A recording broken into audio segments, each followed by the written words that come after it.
Hey folks, hope you're doing well. This is Benson, of course, from the Game Dimension, coming at you with an intro. I'll try to make this quick. Sorry if I sound a little nasally. I've been recovering from a head cold, and I'm sorry this took so long, almost a month since Pizza Tower. For those of you that are long fans of the Game Dimension and my Twitch stuff, you'll know that work sucks and life is pretty hectic. I won't go into details too much, but hopefully you guys understand if you're new and stick around for this. But I go more in depth about the idea of this in the intro.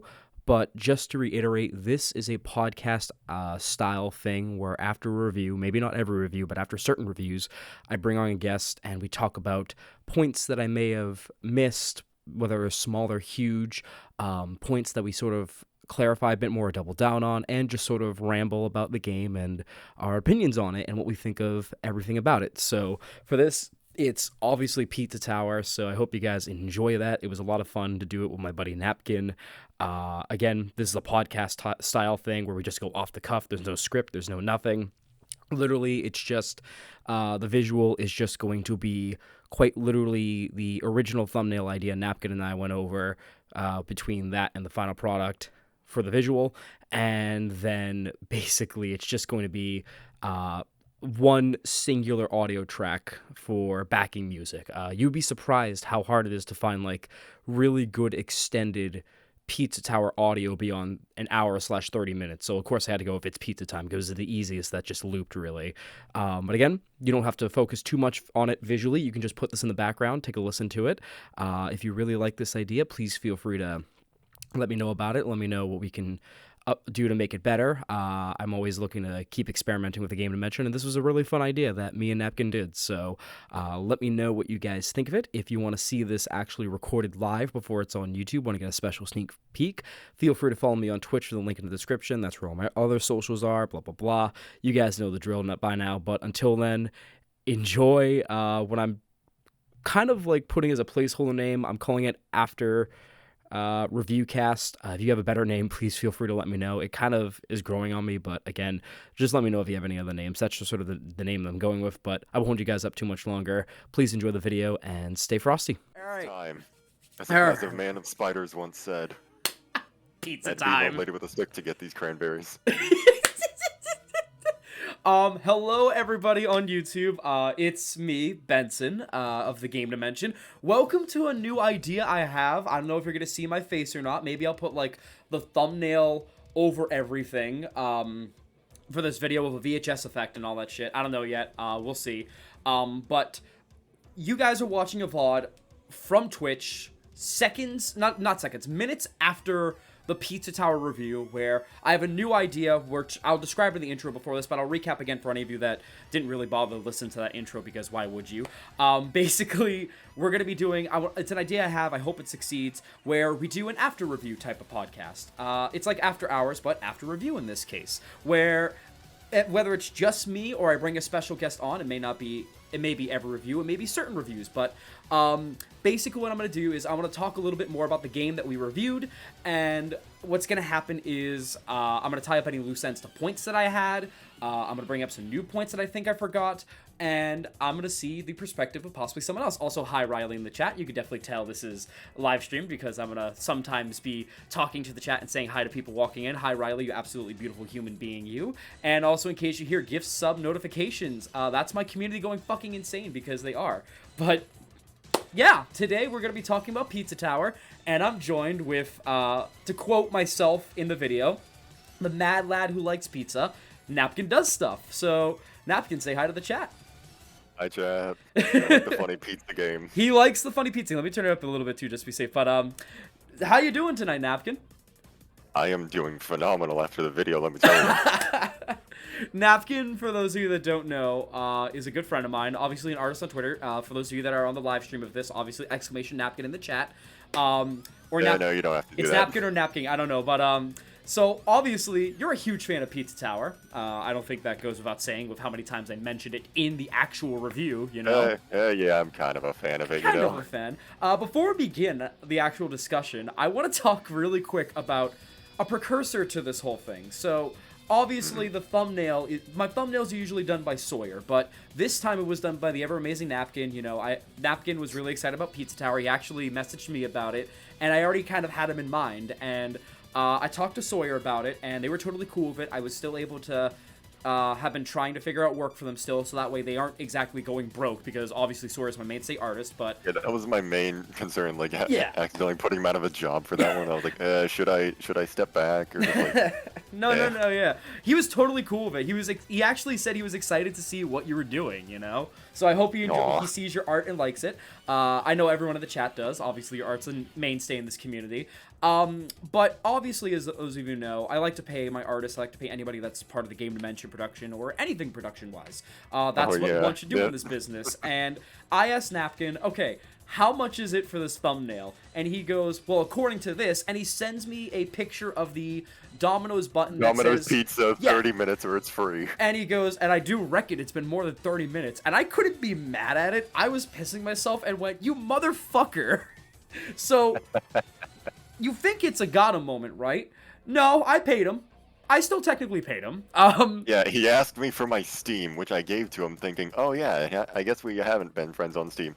And I'll let you explain. Yeah, so, a day or two before, because obviously I knew Napkin was on Steam, but I also know, I didn't know entirely what his financial situation was if he was able to do Pizza Tower yet. So I was just like, I know what I'm going to do. So I asked him, like, so, have you played the game yet, or have you been watching it from afar, dying to play? And he goes, oh no, I've been watching it from afar.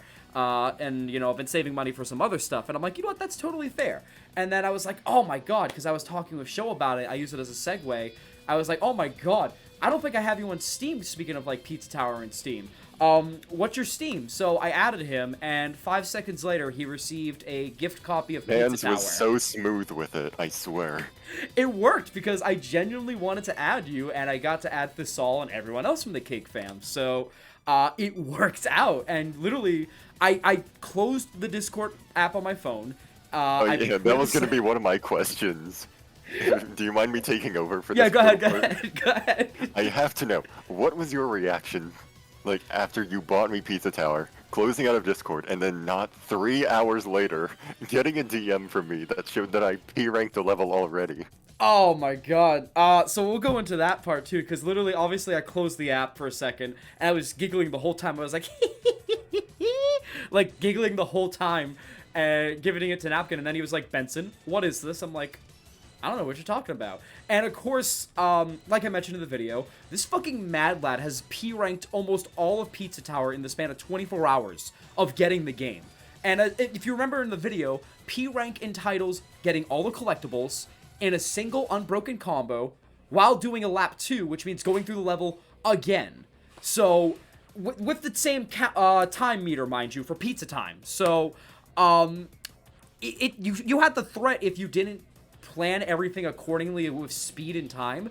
You had the threat of Pizza Face coming in, one-hit KOing you, and ruining all of your progress if you weren't careful.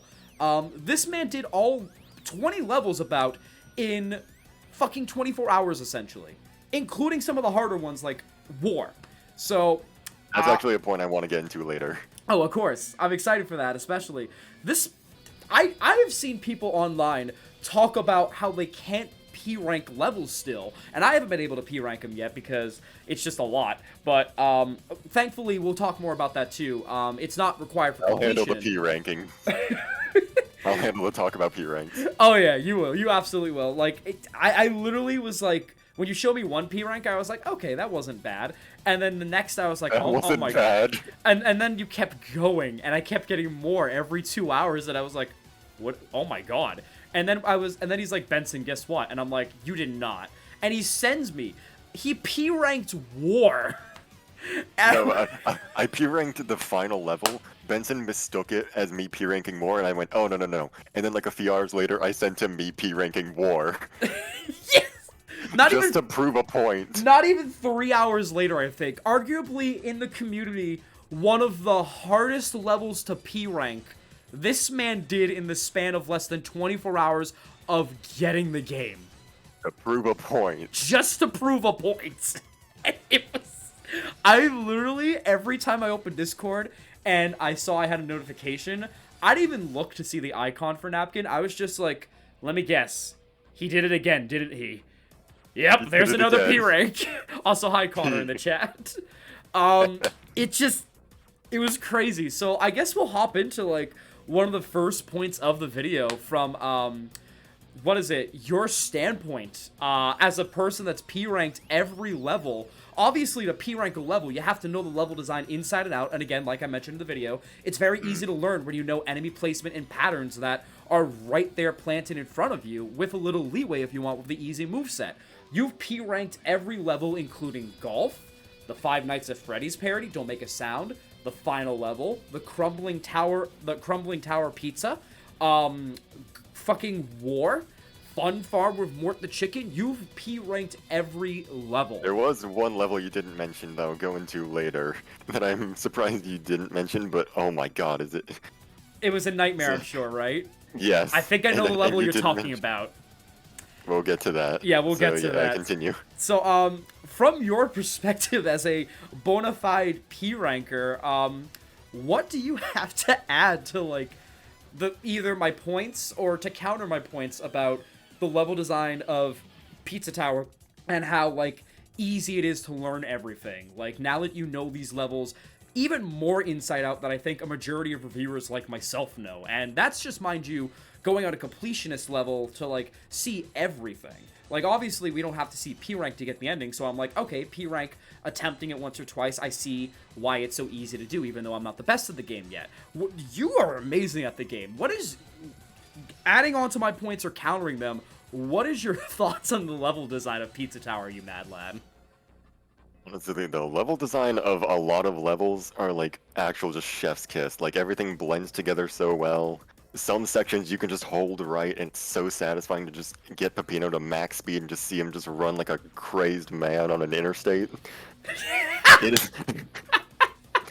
Everything just kind of flows together so well. Like, they really had everything in mind. It's not easy to just, like, create an entire level design and, like, place everything in a way that would, like, keep a combo and even account for, like, if you would mess up or, like, get hurt in some parts. They accounted for basically everything, and it shows. Including the Fork Knights, your sworn enemy. Oh no, yeah, those, oh my god. For those of you that don't know, again, that haven't watched the video in the live stream, mind you, because again, I see everyone in there, Riley, Aldo, Better Benson, Lena, Connor. For those of you that haven't watched the review, the Fork, again, because this is a big podcast thing about it right after the review, the Fork Knights are little enemies that always keep their spoon, like their little forks, in battle position at all times, facing you. And obviously in Pizza Tower, it's fast-paced. You need that quick trigger. But sometimes there are those moments where it goes a little too fast, and fucking the Fork Knights will turn last second and stab you, which sends you flying the opposite way, which in stuff like Blood Sauce Dungeon can send you into a Blood Sauce lava Dungeon pit. specifically. Screw that one Fork Knight. He knows who he is. Is this the level you said that I hadn't mentioned that you were surprised? No. That was one of the horrible P-rank levels. There's an even bigger kahuna. I think I know the exactly one, but yeah, Napkin, you already said it. How do you feel about the Fork Knights in general, man? Especially with them. Am I allowed to curse? Go for it, dude, please. Fuck them. There it is. That one singular one in Blood Sauce Dungeon in that silhouette section that spawns like Oh my God. right at the top when you jump off the wall and you're not at Mach speed. He will 90% of the time always send you into the lava pit. That one's a fucking bitch. I know exactly what you're talking about. And then second place goes to that other like Lance dude that spawns in Pizza Time. Oh like, my after God. climbing. Yes! That one that you also jump off the wall and he just spawns right there. Is it the Lance ones? You're talking about like the little skinny dudes that wave their fucking swords around. Yes. Like, "Yeah." I hate those ones so much. That one specifically in Blood Sauce Dungeon, I hate it. I use my Super Taunt just for him. I literally cannot stand them. It's so fucking annoying. Those are like the only two enemies I think I will ever have a gripe with in Pizza Tower. And again, it didn't hinder my playthrough, but again, I could see why someone will be so pissed off and have a playthrough ruined so early with levels like Blood Sauce Dungeon when they're so abundant and you're trying to P-rank it because they're always spawning in and there's such a thing as too quick of a trigger finger before you can react, which is the worst. It's the worst. It's not even like all of them are the worst. Like in some levels like Pizzascape, they're like nothing because like there's like 2 rooms with like at least 3 of them. In both of those rooms you have a Super Taunt. Exactly. And for like any other room, you're just at Mach speed. But Blood Sauce Dungeon specifically is where they're negativities just like skyrocket. Yeah, I want to go back to the Superton in a second, but back to the level design. Is there anything else that you want to add to that, like whether it's adding to my point or countering it? Because, again, you know these level designs inside and out way more than me, and I've played these levels many times just to get a feel for them for this review, obviously, but not to... And I've obviously tried to P-rank for the review, but it's difficult as someone that, you know, isn't a fast-paced platforming person. But what do you think? Any other things for the level design you want to go over real quick as someone that's played this game inside and out to perfection and is about to speedrun it? There are like a few exceptions of like the good level design, because like in some sections, for like at least for one that I can think of, very specific, Crust Cove's Pizza Time. Yeah. Whenever you're in the barrel, that one is brutal. Like you have to make every jump, and if Yeah. you mess up, you're back down at the bottom. That one is brutal. It's kind of like what I talked about earlier, which I feel like now that you mentioned that, it's an agreement on your end, I guess. Sometimes there's corridor gameplay. Like, it's very narrow and you have very, like, limited room. And if you fuck up at least a millisecond, it ruins your entire thing. And I think Oh yeah, that is exactly it. Like, I feel that's like also a reason why I didn't exactly like Gnome Forest, like going into the game. That's but fair. now I can tolerate it. I actually really enjoyed Gnome Forest. I think there's one part in the review you see where like I had to like double down real quick, and probably people watching the first time are like, "You fucking idiot! What are you doing? You were going up that way. It's pizza time. Run!" But no, I saw the gnome house out of the corner of my eye, and I wanted that topping. Damn it! You know, I wanted that topping. Yeah. But I think the only reason I hated or disliked Gnome Forest was one, the length, and two, the narrow corridors. But like Yeah. there are also just other long levels, so that just kind of like nullified that complaint. yeah. And like the narrow corridors, it's not the entire level, so I can tolerate it. Yeah, and like I said in the video, like, and again, this sticks true, especially for this game. A lot of people say this about many games, but sometimes levels are just downright bad and it's just bias. I really do think, in my opinion, that Pizza Tower, even like, whether it's a person-to-person basis, your worst level is still decent to good in a way, and everything else like, is phenomenal. I That's think crazy. I say it best when I say that the worst level is the oh shit level, and even the oh shit level is the good level. Oh shit is a really fun level. Like, actually... It really is. It sucks that speedrunners skip it, though. Exactly. It's crazy because, what is it? Obviously I do a lot of research going into these scripts and going into these videos, and one of the things that I did after completing Pizza Tower and playing these levels several times, getting a feel for my opinions on them, is watch people rank the Pizza Tower levels. I've seen videos, several of them, where oh shit ranked from the top 5 to like the bottom 3 for some people, and somewhere in the middle. It's really most a of the hit time. or miss. Yeah, even like Golf and Don't Make the Sound, like, which I talked about myself, and obviously a lot of the community talks about, those were bouncing around. Several people had Don't Make a Sound like towards the lower half of the middle. Golf was towards the top. Golf would be towards the bottom. It was like, it really is a game, I feel like, where... there is no like definitive like best or worst level. It's all just really subjective on like what Yeah. you like and don't like. It's crazy. And, like, it's crazy because people yell at reviewers when they say that stuff, like, oh, that's not true at all because, you know, blah, blah, blah. Like, if you look at, say, for example, to reference another platforming game, Mario Galaxy. A lot of the galaxies people love, but there will always be one or two that are infamous that some of us will not like. Mario Galaxy fans know what I'm talking about. Obviously, too, you keep in mind some of the SpongeBob games to keep with the game dimension. Kelp Forest is notorious. There's always a one level in platforming games and fast-paced platformers that nobody likes. That is notorious. Kelp Forest for Battle for Bikini Bottom, for example. And people, when reviewers during those games are like, you know, oh, it's a matter of preference for some levels, whether it's an official reviewer like IGN or a, you know, scuffed person like me, they'll always be like, actually, this level's notoriously bad. I genuinely think, in my opinion, you can't say that for the most part with Pizza Tower, because it really at least is for, a like, preference.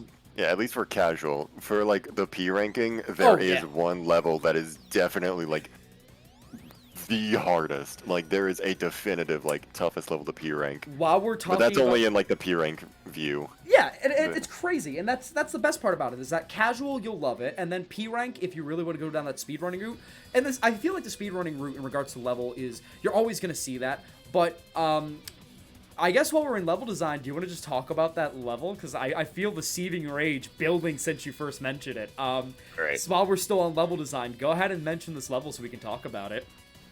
All right. Well, first, you said you had an idea as to what the hardest level to P rank was. I want to hear what you think it is from your playthrough, and what you think, Now just based on your experience. Now this is just me, and I didn't have much of a problem with this level personally per se, but I forget the exact name off the top of my head. I always forget the name off the top of my head, but it's the machinery level, like.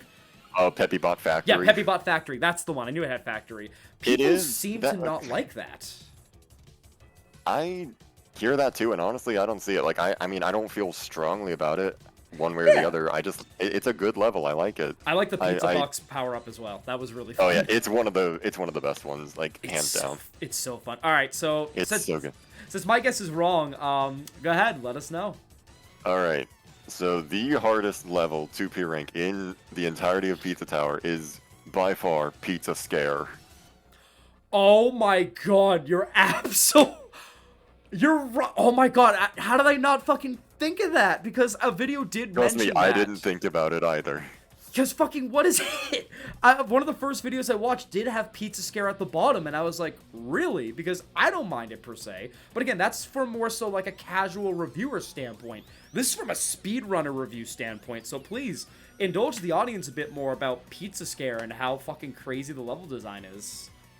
Okay, so take, like, every single other level and their difficulty to P rank it, combine it, and that's about the difficulty to P rank. Oh shit. It's not even as high as Pizza Scare. It's just crazy to me. And Pizza Scare is... Yeah. Oh my god. I could go on an entire rant about why Pizza Scare is the hardest to P rank. I was going to say, we're going to be here for an hour, and I'm sure level design obviously is going to be one of the biggest parts of Pizza Tower, so please go off for a few minutes about Pizza Scare. You're here for a reason. Yeah, I am here for a reason. You're here to listen to me. Oh, okay. Absolutely. Okay, so... You know about the King Ghost in Pizza Scare. He shows up, he gets into, like, the traps, and he tries to, like, hurt Peppino. Like, stop you in your tracks, right? Mm-hmm. There's one singular part where you're, like, running through a corridor, he jumps into, like, an electric cable, and then he gets stuck in the TV. And then you need to let him out so he can, like, get into an anchor, drop onto a metal box, and then you go down, and then you, like, go on the wooden ramp across the big gap. I know that room. Part. That room is such a run killer because there are little to like no like tiny toppings for you to collect at the start. And if you get, I say this with no exaggeration, if you get hurt one time in that singular room before you can collect any of the toppings, that run is forfeit. You cannot recover from it. It's a breaker. And it sucks because it's so early on, and you could easily forget about it when you have a good run. And then by the time you remember it, you're already sending Peppino back, and you have to restart. That's just one of the sections. There's like at least 3 of those in the entire level. Not only that, I'm pretty sure 2 of the 3 secrets and Jerome's the secret door, you can only get in pizza time. I remember, yeah. And what is it? I think one of those rooms is during pizza time, if I remember correct. Like, yes. Oh my god, that makes it even worse because now you're going against the clock with the combo, mind you, at risk. Like, oh, yeah. Dude. And on top of that, those little ghost things, they're even worse than the Fork Knights because you need a power up to kill them. So if you leave like one straggler in like one singular room, that could be the one to end your run. Because what is it? You need like the Exorcist essentially. Like you need him to bless you. Yeah. And his that power up's fun. Don't get me wrong, but I feel like it doesn't last long. Yeah, no, it lasts. I think I counted it one time, like less than 5 seconds. I think it's like 3 seconds. It lasts really. It's crazy. Yeah, like granted you are moving fast, but like they're like spread out. Yeah. Oh, Not only that, but like there's also one other infamous room, like the ladder room. That like spawns like 3 like bat dudes that'll try and kick Peppino off and back down. That room is also a run killer. If you don't like try and kill those guys as soon as you can, just restart. It's just, And- it's crazy hearing this, honestly, because again, Yeah. I didn't find, obviously the power up I agree with from like a casual standpoint. Obviously it doesn't last as long, but like, Jesus Christ, even like hearing this from a P ranking standpoint, if you like, obviously again, this is, I'm glad we're doing this now and tying some sense about that. P ranking itself is of course a part of the game, and as someone that's attempted it a couple times on different levels, not one of them being Pizza Scare yet, I can Never attest. try and P-rank Pizza Scare. I still have things to say about it, by the way. Oh, please continue. Yes, I need to hear So more. not only are there like infamous parts, you know how like you have to kill enemies to keep your combo, and Yep. like granted you want to kill every enemy. And you have, can't like, do that. a 7-second You can't span, do that in Pizza Scare because some enemies you have to keep alive so that way you can like get Peppino where he needs to be. So there's like one like ball transformation that you need to get to a secret, and you need to keep one of those like globs of pizza like Reaper things that like swoop down. Yeah, I You know need to what you're keep talking one of them alive in the air, otherwise Peppino's not like gonna make it. But you also need to kill one specific one Yeah. earlier on in the level, so that way whenever you jump, he doesn't like bounce up a bit, hit a wall, and then you have to go back. You have to keep some enemies alive while killing specific ones, all while keeping up an entire combo, and while getting past those infamous parts. I think it just goes without saying, and also just the music is like peak finale. Like that is the final level of P rank. Like Yes. it fits so well, but it's such a struggle. Yeah, like other P ranks, like you saw, like it took me less than 3 hours to P rank my first level. I think that Yes. one took me 2 hours. Jesus Christ. Also, real quick for those who are on YouTube, hi Scram, thank you for the raid, buddy. I appreciate it. Thank you for the subscription as well. This is gonna be a VOD retorted, uploaded to YouTube after the review we just did. God, I am fucking tired from work. But I'm joined by Napkin, obviously. So, but we're in the middle of Napkin getting nom flashbacks to one of the levels, but which is funny. I pretty much like finished up my rant too. But speaking of nom flashbacks, I the would also fucking like to war, bring up, yes. I want to bring up this question. Yes. I know you already said it in the review, but I gotta ask here, your favorite levels, what are they?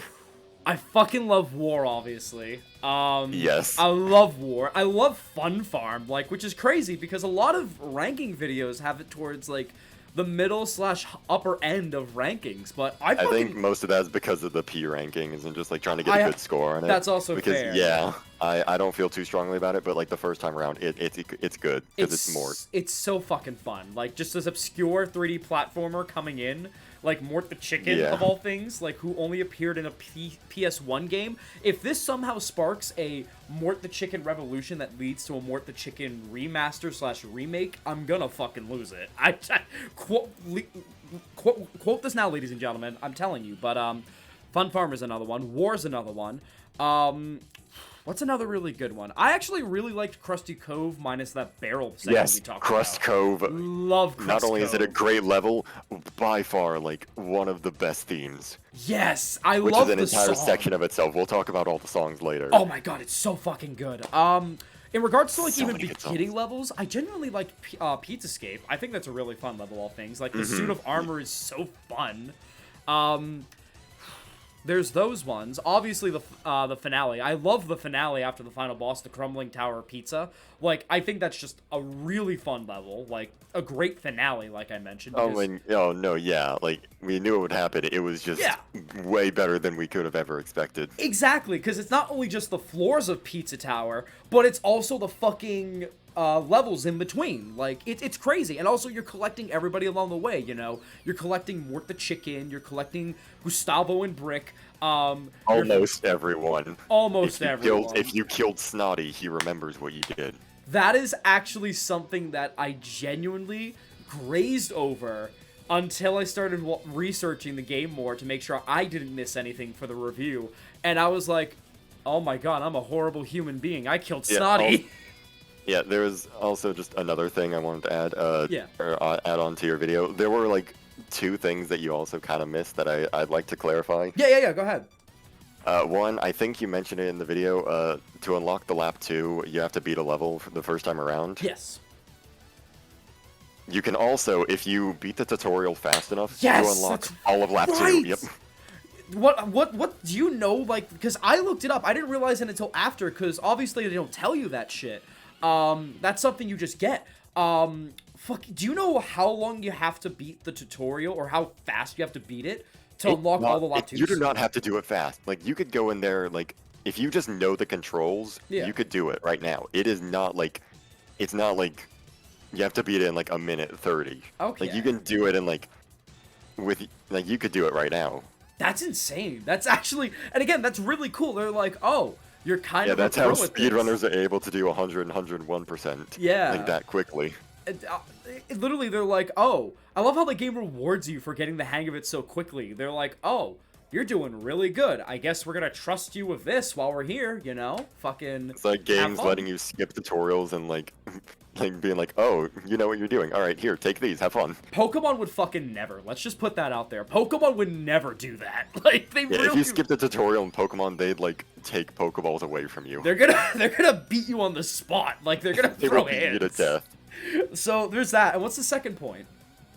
You also mentioned that, granted, since there's no HP, getting hurt only drops your score. Yeah. Not only that, it also drops your combo meter by like a third to like a half. So it makes P ranking levels even scarier when you get hit, especially by that one Fork Knight and Blood Sauce. Because then it becomes like a mad dash to see if you can hit them, or if you have to just like use a super taunt to just like barely scrape your way out of it. It's crazy because, again, what is it? Like, you don't realize it until, again, I picked this stuff up as the game went on, and I'm so upset that I missed that point, because the combo meter, like, it's stressful in the best way possible, because you're like, I really want to beat this level, but also I don't know when the next enemy is going to be, and if I get hit here, I am fucked with a capital F, you know? Like, it's crazy. Yeah. Because it legit punishes you, and gives you enough leeway to practice in the same go, because you can take notes. And again, it's ironic that I say this like I did in the review. If you actually slow down during your first playthrough and notice enemy patterns along the way instead of just going Mach speed right away, you will start to pick up relatively quickly, which a lot of people claim they do with their games, but not to the extent of Pizza Tower. Like, they will literally drop enemies, not just in pizza time, but during a normal run, right then and there, so that way they can be like, hey, here's a little marker, so that way you can keep going, take a deep breath, and just restart your combo meter and keep going. Like, it's like, crazy. a lot of the levels are, like, forgiving. Like, oh, you took a bit of damage here, but, like, I don't know, there's an enemy right over here. Just go on, soldier. But not Pizza Scare. You get hit once, you're gone. Yeah, exactly. Like, that's where they're like, they take the training wheels off if you're ready to P rank, and they're like, all right. Not even the training wheels, they take the wheels. They take the whole fucking bike. They're like, you won't be needing that, and rip it away from you, and they're like, start crawling now. Go ahead, do it. Don't scrape yourself, you little bitch. Go, run a marathon. Run a marathon right fucking now. You ready to get funky? Go. But I do want to bring that up, actually, because we talked about it a little bit, and it's not a big thing, and I even though I missed it, it's not completely a big point in the review, but it's still something I want to talk about with this. The super taunts. Again, Yes. why don't you take this over a little bit more, because super taunts obviously are like a combo booster, but I'll let Napkin describe it a little bit more, since he obviously has used the super taunts a lot more during the P rank.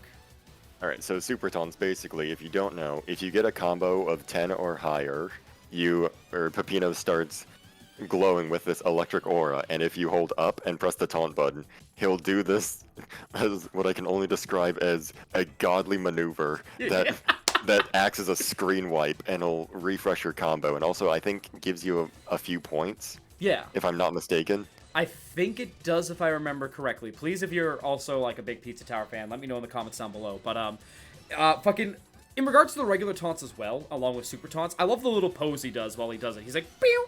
Like the record scratch, and he like holds his hand like, oh, like it's so funny to me every time. And the regular taunts I think I are recognized. I think I recognized the taunt sound immediately as like the Mario Kart Wii like Funky Kong Stadium sound effect. I recognize it immediately, and I love it. I love that sound effect. And the regular taunts, you guys may have seen once or twice during the video when I was at the white gates, the white pearly gates of, oh my god, this level's over and I am safe. I stopped once or twice. Thank you for the redeeming not to curse, Scram. I appreciate that, buddy. The whole YouTube's gonna love my creative idea of trying not to curse for 10 minutes. But especially when we talk about one specific level. Yep. But I really love just the taunts, and it adds to Peppino's character because he gets some really weird taunts. Like he gets like the paint me like one of your Italian girls pose with the rose in his mouth, shirtless out of nowhere. And the one where he's just pointing at the ground, like, deranged. That like, one is probably my favorite. I love that one, and it adds to the charm of Pizza Tower, because again... They didn't have to give him a taunt, but they absolutely did. No, and, you know, I'm just saying, Sakurai, if you want Pizza Tower, if you want Peppino in your Smash Bros. Game, you already have the taunt moveset right then and there. Like, you don't have to add any taunts. Yeah. That's all it is. I mean, he's already, like, an assistant frame maker, so, like, he's already right there, you know? Exactly. It's funny because, what is it? I feel like Torte Pizza, and obviously they can watch this video, like, the developers would be like, you idiot, we weren't going for that. But I feel like Torte Pizza, because obviously it's inspired by Wario Land, looked at this and they're like, what if we gave Peppino a nice moveset that made him Smash Bros. Translatable? And they really did give him like a Smash moveset. Because even his simple moveset, like body slamming, climbing up walls, biting, punching, like it's all literally like something you'd see as a simple combo in Smash Bros. With characters like, say it with me now, ladies and gents, Wario, who's done it already in Smash Bros. It's kind of crazy that whether they meant to or not, like Sakurai could see the popularity of this game because he loves important gaming pieces, and I feel like Pizza Tower is going to be that important gaming piece. If we could get Sans into Smash, we can get Peppino in Smash. Even if it's just a costume, we're going to get I will happily take a me brawler Peppino costume. It's going to be a win no matter what, but the taunts are so great, and again, the super taunt, like, I love when they teach it in the record scratch. I was like, oh, that's gonna be cute. Looking back at it now, I really, other than P ranking, because again, I feel like the moveset is absolutely tailored amazingly to speedrunning, but I wish there was more reason for me to use the super taunt, much like the jump slide and the jump slide. I feel like this jump slide's like the #1 move where I'm like, oh, unless you're doing a regular playthrough, you're kind of going to forget about this move, honestly, because anything, like if you read the title of my video, anything that you could do for jump sliding for the most part in a casual playthrough, you could just regular slide. So it's just sliding with style at that point. And the super taunts, I feel like, obviously, other than like P ranking and keeping that combo, I feel like during a casual playthrough, it just wasn't used as much by me. Like, I used it once or twice for the heck of it, but it just didn't feel as important, which stinks because it's such a unique moveset. Yeah, though to be fair, it is also if you get a combo of 10 or more, and most people that I see run through the game, when they do it, they don't get that too high of a combo that they usually keep, and or they just completely like forget about the super taunt. That is actually fair, because it does feel like a reward for doing really well. Cause it's a reward. Like you killed 10 of them, so here, have this. It's a get out of jail free card. Exactly. Like, and it's interesting because obviously I mentioned I don't play fast-paced platformers much, and the gameplay being scuffed.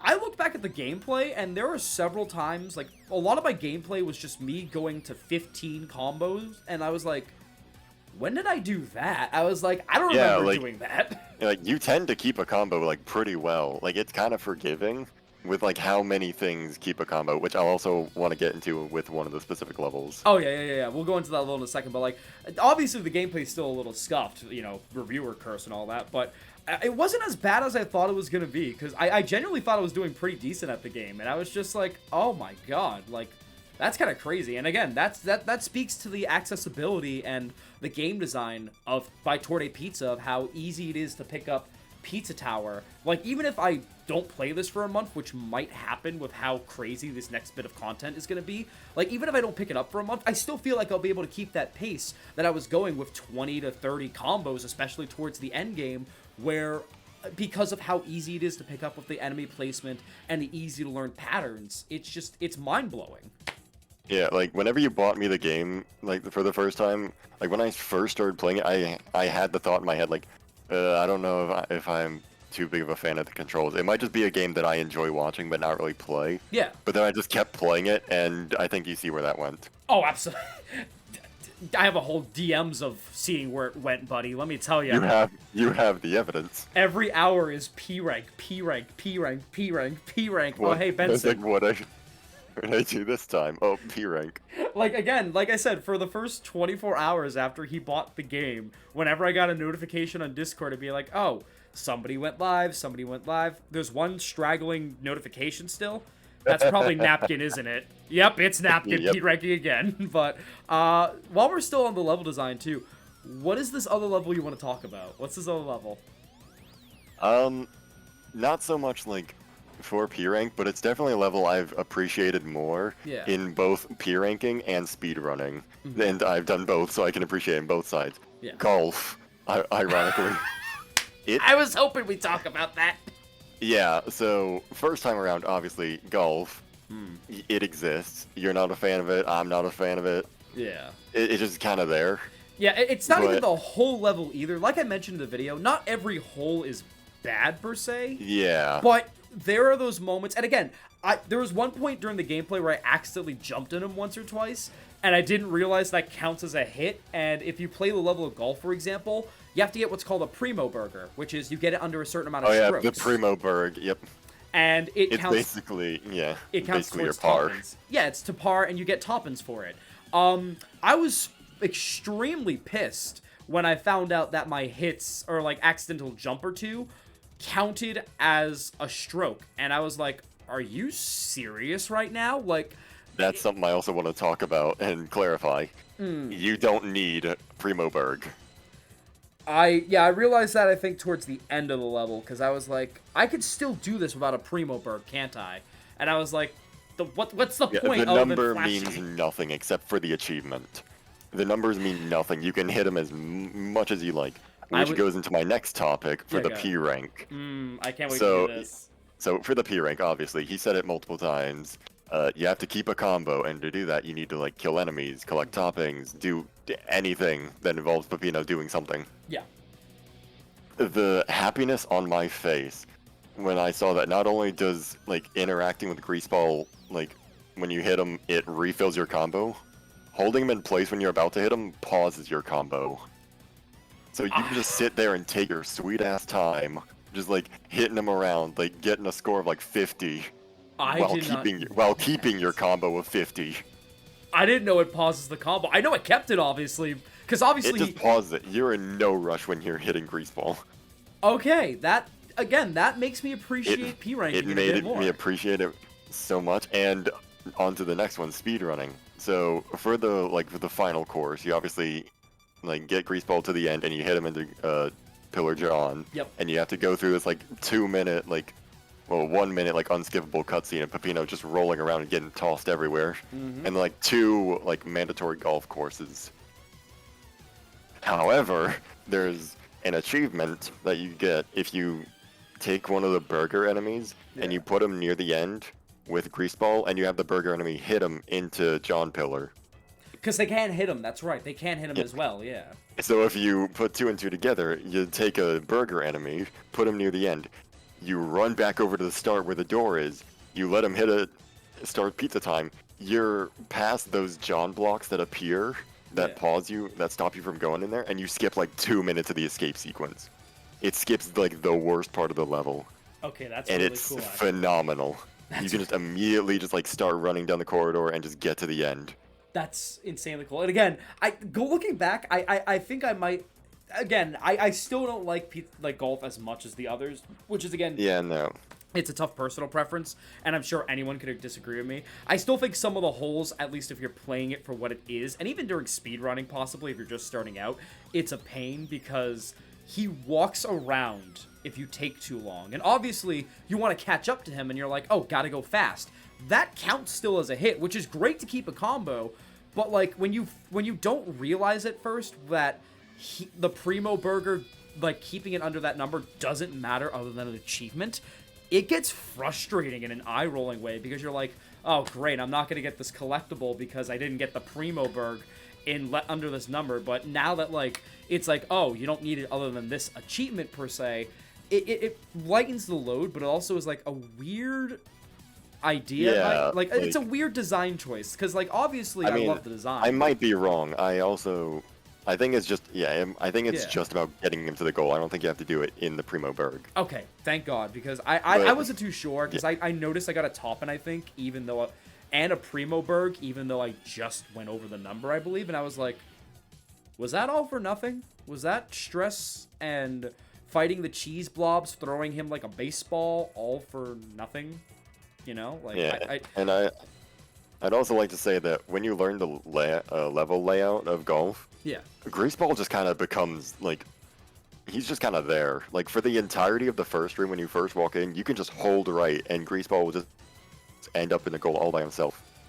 that is kind of Yeah, you don't have to like hit him at all. You just keep running right for like the first like room and like the first half of the second room. That's crazy. You can just hold right.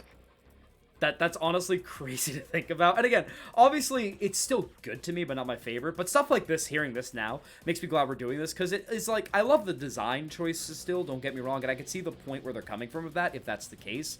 But it's also questionable for a casual playthrough where you're like, stressing the player out for no freaking reason. Yeah. Thinking they have to get this kind of stroke in a certain amount of time when it probably doesn't matter. Also, Yeah, again, making them think they have to have a certain kind of stroke will make them have a stroke. oh, exactly. And again, it's still a good level. Still a good level. I don't want to discredit it at all. And I feel like some Pizza Tower fan is behind the computer going, Mamma mia, you're such a little bitch for that one. I could curse out 10 minutes sorry about that, Golf Lover 14. Golf Lover 14. Golf Lover 15 comes in like, hey, whoa, take it easy, buddy. Like, it's not that bad. But it's still a good level. Those moments are more frustrating than the, say, casual playthrough of the super jump halting suddenly, which I don't know if it happened for you too, but like, maybe it's because I played with a controller and I felt it more. But watching the footage back, and because I thought it was just me being crazy, the super jump was awkward to pull off at first because it felt like a sudden snapback, you know what I mean? I don't know if it was the same for you. Yeah, it kind of felt weird at first because like I was having to hold up and then like let go of up to let it happen. But once I got used to it, I appreciate it a lot more. Like it feels natural to like pull off in levels like John Gutter, where it's like the long section and then right at the end you super jump. It's satisfying to pull off. And they do require it to reach one of the levels as well in the final floor. You know, I think you have to super jump to reach War, if I remember correctly. Yep. So it's not like they're gonna make you do this weird move and make you learn it for no reason. It does play a part in exploration later down the line, which I can appreciate. Again, it's not that I hate the move. Again, like I'm gonna quote myself in the review again. It just takes longer to get used to. But once you do, it really gets some good usage, all things considered. Yeah. Like, Pizza Tower definitely has a steep learning curve with its controls, but once you like have it down pat, everything is just kind of like easy from there. Exactly, and that's what I love about that, is that, again, comparing it in a favorable way to Ollie Ollie World, it's a steep learning curve because so much is there, but once you do with the simple control layout and the simple level design, it works so beautifully. Like, it really does, and that's not even going into, again, like I mentioned in the review, the other power-ups. Like, I've grazed through a lot of them, because a lot of them obviously they keep you entertained for a few seconds and then stop.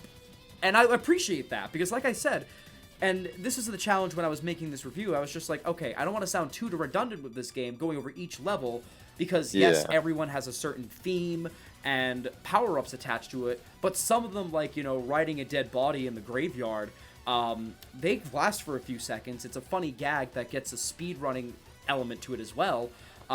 They last for a few seconds, but they don't overstay the welcome. So it's not like platformers like Battle for Bikini Bottom or Crash Bandicoot, where each level or theme of a world is so different that I can bounce back and forth between each level without a problem. This is a game where the core value is the same throughout, with a little bit of sprinkling here and there, but when they want to go big, they go big in the best way possible. So, again, Napkin... More is a great example of that. More is a great example of that. Again, Napkin, you're free to counter that if you disagree with it, because obviously you P-rank everything, so you know better than I do. But yeah, I would like to counter, or not really counter, but just like talk about one specific power-up. But before that, you mentioned the riding the dead bodies, and I'd like to just like quickly interject by saying I don't think I've mentioned my favorite levels yet. Oh my god, yes, please. Your favorite levels. So war obviously I love, feel like that's but unanimous. I think but for some reason, and I don't know why, but also just Waste Yard is like also just tied for first as like my favorite level. I don't know what it might just be the music, like the power up. It might be the music. The ghost, the John ghost that follows you. I don't know why. I just love that level so much. And War, like, yeah, obviously War. The timer, I feel like we've talked about it the so run. much. I feel And like the music. so good. It's so good. We'll put a pin in that because we have to come back to that. We have to, yes, we have to. I brazed yes. over the music as well in the review, but we're gonna talk about some specific tracks. And the as well. transformation does tie into the music, so we can get right into that conversation afterwards. But So for the transformation, remember in Freezerator where you get the Satan's Choice? yes, They did that one dirty because the placement in it, yeah, they put it like right near the end, and then you start heading back. They gave it one of the best themes in the entirety of the game, and only right when it starts to get to the good part and pick up, do you already kill John Pillar, and it stops playing entirely. I did notice that because I was like, "Yo, this bops." Oh, wait, there it goes. Yeah, and then like you don't even keep it for like lap 2. You have to like run through as normal Peppino, which is very creative. Like you make the path and then you follow it with like regular Peppino without the power up.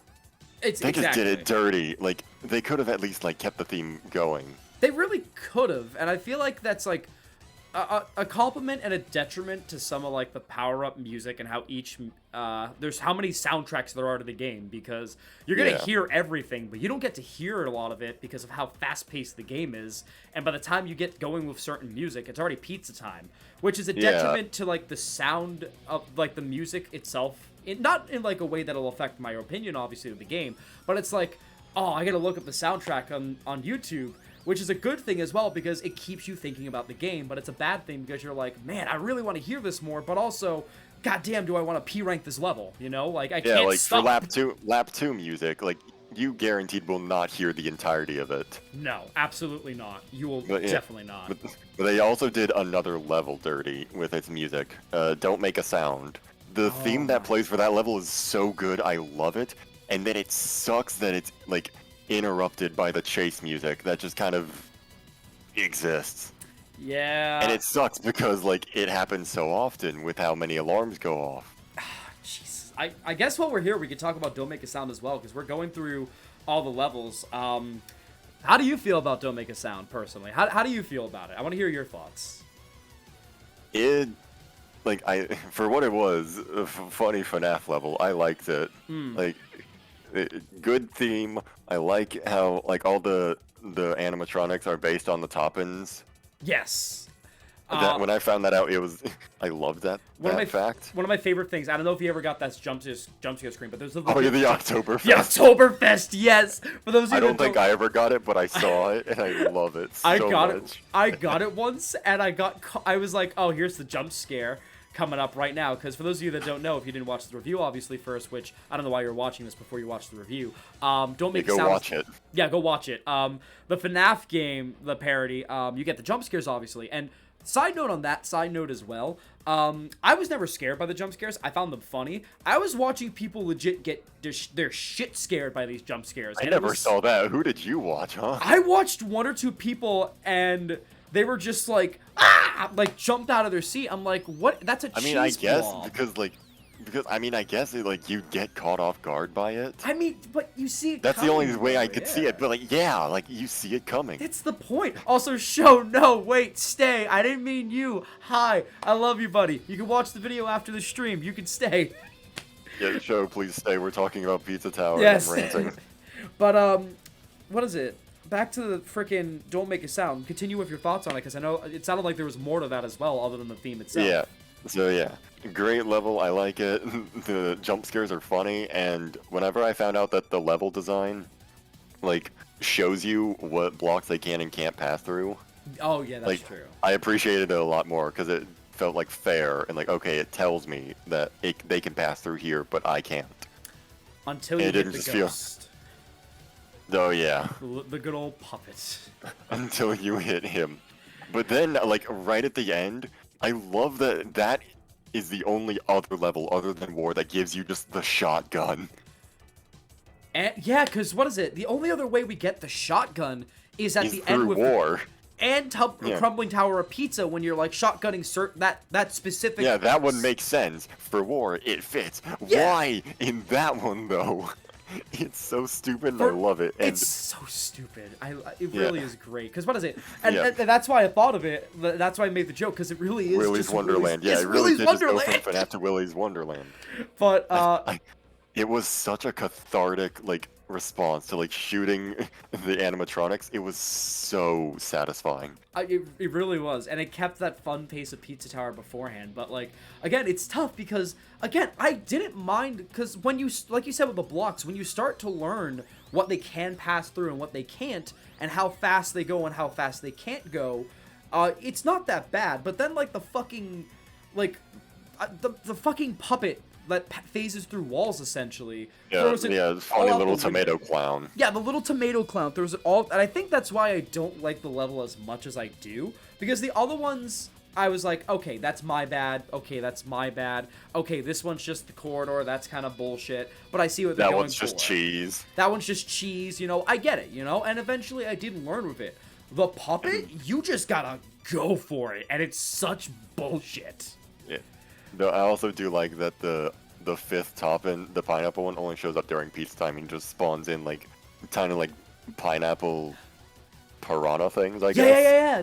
I noticed that actually. A lot of people were talking about that as well in the comments. They were just like, because when I was going, I'm like, oh, this is what people think of this level. And then somebody mentioned that you can't really damage him, if I remember correctly. And I looked Yeah, back. you can't damage him. He just kind of acts as like the John guy that just like spits out enemies during pizza time. I didn't notice that because he was during pizza time and you had to deal with getting to the end and also shotgunning the fucking animatronics before they got you.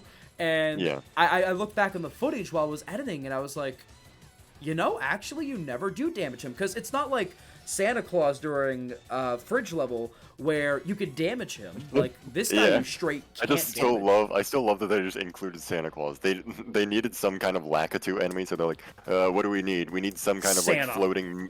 floating creature, Santa. But he's not a creature. Yes, he is. He's a creature. He's a creature. Don't worry about it. It's so crazy. Like the loud fucking truck passing by my house. It's just so crazy that again, it speaks to Wario Land vibes. It's so off the walls that they brought Santa Claus into the mix, and it kind They of got works. Santa still. Claus in. He throws out bombs and like penguin creatures, if I remember correctly, right? Oh Like, yeah, the tiny snowmen Yes! that are even worse than Forknights because they don't get scared when you're at Mach speed. They do not. They literally slide around. Like, they slide Yeah. everywhere. You cannot Yeah. stop them. That is crazy. But don't make a sound, back to that real quick. Like, again, it's another good level. I think it's like with golf where, like, certain holes ruin it for me more than the entire experience. Because it's still good at the end Yeah, of the day. like there are some rooms that I'm like, okay, I don't really know how I feel about this one. But like for a majority of it, I'm like, I'm having fun. Yeah, it's still fun. Like, it's still a bop. The visual style is really amazing.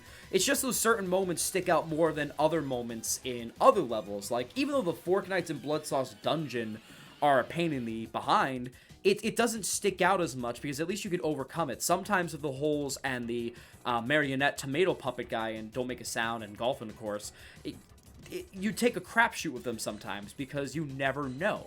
And it doesn't ruin the entire experience, but those moments stick out more like a sore thumb in such a well-rounded game, all things considered. Yeah. All right, but to bring it back around, since we did go off topic, Yeah. we have to talk about the music. We have to talk about the music. It's criminal that we have not talked about the music yet. I talked about it a little bit in the game, like I always do, and you guys heard it through the video, obviously, if you watch it. Oh my god. It's so You don't know fucking how bad. many songs I have like saved on my playlist that I play whenever I'm driving. Dude, I will just listen to like lap 2 music as I'm driving. Dude, it's pizza time. I play on my walks, and then when it picks up, as I'm near a crosswalk that's about to expire. Sometimes I'm like, I'm ready to get funky, and You're I ready to dash get funky. across. Exactly. What's criminal as well, and you hear it during it. I think again, taking pizza time out of the equation. We've talked to some of the levels as well. The final boss 3-phase music is Oh my so god, good. Unexpectancy is so good. It's so good. Part 2, like, and again, I didn't get to play part 2 much. Part one is like, you know, like classic, like, oh, final Yeah. boss theme. Part 2 is just off the walls crazy shit, It's and like- it's good in every way. Majora's Mask Part- cartoonishly, like, you know what I mean? Yeah, Like the final phase. Yeah, Part 3 is like my favorite part, and It's then part so 4 is like the finale. I gotta say, part 2 is so good in regards to like, what is it? In regards to like my point about him being like Pizza Head being like a bit of a cartoonish like I don't know if you see it now or saw it before or see it now with like my point, but like he really is kind of like a Walt Disney character, like Pizza Head. Yeah, he really is. Like he is, and like his movements and like they sampled a song from the 90s, I believe I looked into it, called Yeah. Do What You Want. Or I think it's like once you have it, you don't want it. Yeah, something like that. Yeah, because you hear like do what you want. Like you hear that chorus during the. I think it's like you want, you don't want. Yeah. And then like what is it? And then it cuts to like obviously like the like the cartoon sound effect, like you'd see in Looney Tunes or Disney. I think that song alone, if the movements hadn't already, solidified the fact that whether they meant to or not only does it parody the family-friendly fun that they had of like the old school Chuck E. Cheese of the 80s and 90s, but it made fun of Disney in a lot of ways, and it was a stab at Disney, which I really loved, all things considered. Yeah, and on the topic of Pizza Head, I also love like how many like references he brings. He brings in like the gun from the vigilante fight. Yes. He just throws a rat against a wall. Poor Brick. Yeah, and then he also just like reaches down, tries to pull up Excalibur, but he can't. So he just brings up a bunch of Fork Knights instead. Again, it's all just timing. Have you seen Puss in Boots: The Last Wish yet, Napkin? Yes, I have. It reminds me of that scene with Jack. He pulls when out he goes, Excalibur. And is just, I couldn't Excalibur! get this rock off of it. Again, this game has been developing just about the same time, if not shorter or longer than Puss in Boots, obviously. It's so good. So it's all coincidental, but the fact that I kind of felt that reference was funny. Also, this was like, I had to blink when I saw this the first time. The fact that he like pulls up a body pillow of himself. Oh yeah, he pulls up a body pillow and just like pushes it back down. And he's like, tee, that's me. Like, where did they come up with this shit, honestly? It's so funny. It's so good. It works. It sucks that he's only like at the end. Yeah. I would have loved to see like tiny references to him like earlier on. Yeah. But that's just like minimal stuff. That is very minimal, because again, I kind of get the idea behind it where they were like, oh, we want Pizza Face to be the big guy, but then surprise, it's his old rival Pizza Head controlling him, you know, woo, gotcha, you know, like, I kind of get the sentiment of keeping that as a surprise, but I agree, I wish we got more references in a point that I even forgot about, because they're not frequent, and they don't really do much, they're just cool to find along with everything else. The secret rooms that you could find by destroying walls in the hub worlds. Right, I love those. I Those love are that they're so just like good. like there are some that I didn't know about. Like I knew about the Noisette Cafe and like the mansion, because like those ones are like relatively easy to find. Yeah. Some of them, like the meatball right next to the fast food saloon door, it caught me so off guard. I literally accidentally pressed the attack button, and I remember finding the first one. I think it was the meatball, actually, I found was the first one. Dude, And don't grab the meatball. I And the walked... face he does when you like ground pound and he's just like stuck in the air. Yes! I literally The walked face he in. makes. I walked in, and I was like, what the fuck did I just find? Like... And don't even get me started on the clown Peppino room. Oh my god, don't even get me started. It's so good. Like, again, they don't do anything, but it ties back to my point that I made, and I wish I brought these specifically up, though. It ties back to the point I made about fucking, what is it? Just how Metroidvania-esque it feels like everything, you see everything in every corner. In better ways than actual Metroidvanias do. Like, you will find secrets no matter what, and it pays you and rewards you for going off the beaten path or changing the route yourself by breaking walls. It does so in the hub world again and rewards you with these wacky fucking rooms. Like, it's such hidden details and finer details like that they didn't have to do that I really appreciate. And it's like, you could tell that every ounce of detail goes and bleeds into each other so perfectly in all things considered. Mm-hmm. Like it's so good. Like how much exploration there is in that one like less than a gigabyte game. Yeah, what is it? It really is less than a gigabyte on Steam, right? Yeah, that game is like smaller than like quite a few of the art like projects that I've done. It's crazy. Like it quite literally is almost around the same length as, what is it, 5 minutes of footage that I record on an iPhone. Because again, I don't have an actual camera. I record on Better Benson's really good, almost movie camera-esque quality iPhone. Like, it's crazy that 5 minutes of that is like 5 to 6 hours of Pizza Tower, the equivalent. Like, I don't know how else to describe it other than that. Like, it's just mind-blowing how insane of a detailed package it is they put in this small thing. It's so weird.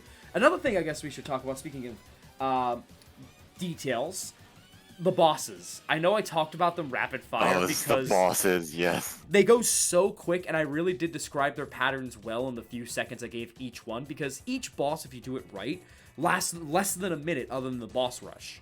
But, oh my god, if they aren't the best rush of the minute ever. Like, it's insane. What was your favorite boss, if I may ask? I really cannot answer that one. Every boss I love in their own regard. Like Pepperman, he's classic. The shoulder charge is a Wario reference for sure. Yeah, and I love that he has to like ogle at like the statue of himself that you chisel. That is so funny. I love it. I love the paintings laughing at you the entire time.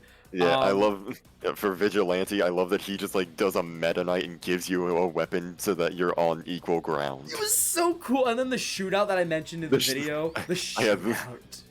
The standoff is so good. It was so good. I love how, like, the second half is, like, turns into the silhouette. It's really cool. Yeah. Yeah, and again, the music for Vigilante, which we still need to go more in depth about the music. We got off topic again.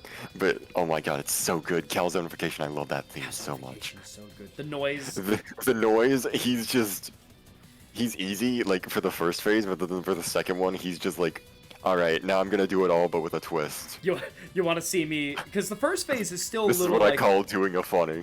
The first phase, he literally is like, it's easy for sure, but like, it still has a little air of unexpectancy. And then he goes balls to the walls for the second phase. He's like, you want to see me pull that shit off? You want to see me do it again harder? And it's so funny. And like, obviously is a parody of the Noid from the Domino's campaigns. And it's just, again, it's another great competitive reference to the fast food industry and entertainment as a whole from the 90s, which, again, Pizza Tower, like I mentioned, is a love letter to the hits of the 90s in the best way possible, between referencing Sonic, the late 90s, early 2000s, correct me if I'm wrong, with Wario Land, of course. Metroidvania, obviously, originates around and gained a lot more popularity around the 90s. Like, and obviously Ren and Stimpy visuals, like Nickelodeon-inspired visuals. It's so insane to, like, think about these bosses. And, of course, that's not even going into, like, you know, fake Peppino. Yeah, we haven't even talked about, fake Peppino. Oh, my God. Dude. I love that they didn't show him off in, like, the intro cutscene. They just left him as a silhouette. Yes! Even and then like, you just find him, like, who is this guy? And then it does the little, like, art of, like, Peppino showing up and then the boss on the other side. And it's just a mirror version of Peppino. Every time that, like, I would go back and do that boss fight for the hell of it, all I would think during that part is, I found you, faker! Faker. It's so good. And then, like, the last, like, the chase scene, yeah, it's underwhelming, but I think just, like, the shock factor of, like, seeing this man with a mouth the size of a dump truck, like, slowly approaching you. It's funny because, like, during the battle... They had to patch him. They made him, like, slower. That's right, yes. What is it? Yeah, they took away the rubber banding and made the corridors easier to traverse. That's true, so it makes it even a little more underwhelming if you argue that case. But it's crazy to think that, like, they kind of hint at him becoming that throughout the fight, because he becomes even more unhinged with his moveset. At first, he's like, oh, gloopity-gloppity, like Peppino. But the more you fight him, especially in Phase 2, the more he, like, starts to, like, fucking go off the wall insane. And then you're like, oh, that's it then. Oh my god. I think I say it best. Like, I think I saw this on, like, a YouTube comment once. Yeah. Someone just described him as a Hollow Knight boss, and I cannot see him as anything otherwise. Jesus Christ, why can't I see it now? Why can I see it now? Why can I? He's just a Hollow Knight boss. He's got, like, the move where he, like, takes up the entirety of the room minus one spot. He hops around like some of the bosses. Oh my god. He's just a Hollow Knight boss. Show, when's the Hollow Knight Pizza Tower mod run happening, buddy? When's that happening? Yeah. Oh my god. Okay, the bosses, again, this is like the review itself, how I mentioned that we're going everywhere at a fast pace, but we can't help it because that's just what Pizza Tower is at its core. Yeah, we keep on going off track of like what we're trying to talk about. We cannot help it, I can assure you, audience, because quite literally, this is Pizza Tower, again, quoting myself, at its core in the best way possible. It's fast-paced that everywhere you turn, you find something else that you appreciate. And going back again, oh my god, the music! The music.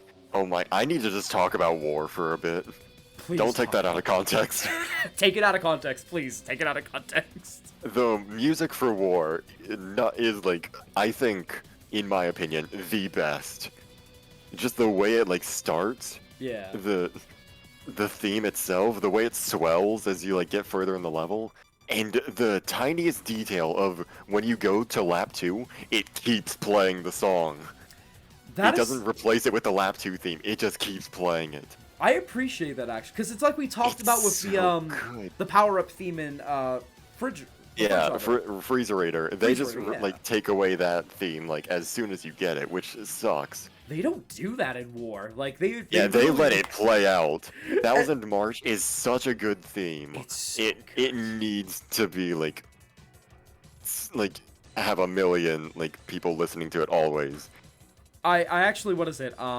Better Benson and I have a playlist that we add to because she asked me one day. She's like, "What are some of your favorite video game soundtracks?" Because obviously, I got into her gaming heavy before we even started dating. I got into her gaming plenty of times, and now she's becoming who she is today. Basically, she asked me, "What is some of your favorite video game soundtracks?" And she gave me permission to make her a playlist of all the hits of video games. I gotta add the Pizza Tower soundtrack, especially like War. I have to. Yeah, like, let me go over what I've added to my playlist. Oh, please do. I need to hear your playlist. Hot spaghetti from Pizzascape, cold spaghetti from Pizzascape, Pizza Time, The Death That I Deserve, Lap 2, Oregano Mirage from Oregano Desert, Yeehaw Delivery Boy from Fast Food Saloon, Extraterrestrial Wawas from Deep Dish 9, On the Rocks from Satan's Choice in Freezerator, Tunnely Shimbers from Don't Make a Sound, Pepino's Sauce Machine from Peppy Bot Factory, Bite the Crust from Pig City, Tombstone, Arizona from Waste Yard, Tropical Crust from Crust Cove, and I will soon add Thousand March from War. Dude, I get Oregano. I'm glad you mentioned because I really love that one. So good. It is so good. It's so good. Because what is it? I always pick depending on the level or the mood for the game. I pick soundtracks to go with it, and I clicked on Oregano, and I'm like, off the top of my head, I forget how this sounds, and I'm like, that's going in. That's going in, right immediately. Yeah. I also love how in like Unexpectancy Part 3, there's the part that just references Oregano Desert. Yes, I know the part you're talking good. about. I love the funky bass lines. I love like the in a way it reminds me of like sometimes Undertale music, like when you go against Sans and like some of the bosses and how it would change from like its 8-bit kind of reference into like orchestral. Like it doesn't go to that length of orchestral with Undertale, but it changes itself so quickly because sometimes you'll get like the funky bass lines and some really great chiptune stuff, like it's from the NES and the SNES. But then it like for Unexpectancy Part 3, for example, it like goes full rave mode. It's crazy. They had no business making that one as good as they did, and I'm so glad that they did. Like I have a very select list of final boss themes.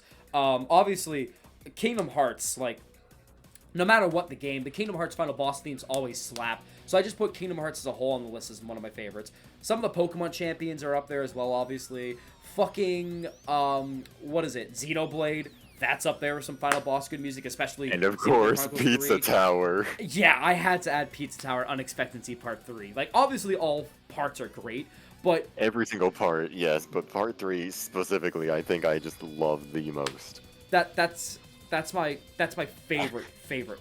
I haven't even talked about like other level themes that I love so much, like Crust Cove, Deep Dish 9, like Waste Yard. Like they're all so good. Even Fun Farm is a really good song, Like it's kind of a bop.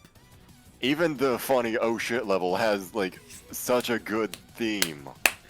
I love. Like, I heard you use it in your video, and I just like remembered like, oh my, I forgot how good of a theme this is. and it sucks because Yes. I barely get to play the level because speedrunners skip it, And for good which reason. I just find funny Which I get. because which it's I so get. it's so out of the way. Yeah. It's just it honestly, like, again, I really highly recommend. I'm debating. I'm obviously gonna put a backing soundtrack. Honestly, throughout this whole video, I might just do like Unexpectancy Part 3 for the backing soundtrack for this video.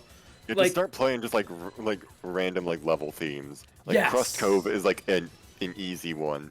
Okay, I didn't even mention a fast food saloon. I think that was also just phenomenal. that one, because it has the whistling in it, if I remember correctly, right? It has like some of the whistling. It's so good. You know what it reminds me of? What's up? Proto Man. Proto Man. The whistling reminds me of Proto Man in a way, and I literally, like, I had a moment. I have these moments with games or certain songs that I hear where I get flashbacks, and I just have to look up. Like, for example, at my job, we started playing Butter by BTS, and every time I hear it, I just go, and I look over my shoulder and like, stare off into the distance. As soon as the whistling kicked in, and it sounded like almost the same frequency / sometimes a little bit of like the same rhythm as Proto Man's whistle, I literally looked in the distance, started getting flashbacks, and I was like, oh yeah, this is the theme. Like, this is, I think, where I realized how damn good the soundtrack is to Pizza Tower. To go like, that far. Yeah, because in Fast Food Saloon's theme, the whistling part, there's a specific part where it just like cuts out all the other like instruments and it's just the whistling. That part gives me chills. It's so good. It's It's so good, and it's take hard. a shot every time we say it's so good. It's hard not to say it, because again, Yeah. How again, else do we describe it? It's How? just It's Pizza Tower is just, again, another example where the level design all falls into place. The music, and I haven't even mentioned like probably like the tip of the top theme, just lap 2, just the P rank theme. Lap 2 is so It's okay. good. Yeah, to preface it, it's pizza time, the theme. Obviously, everyone knows it. It's, like, iconic.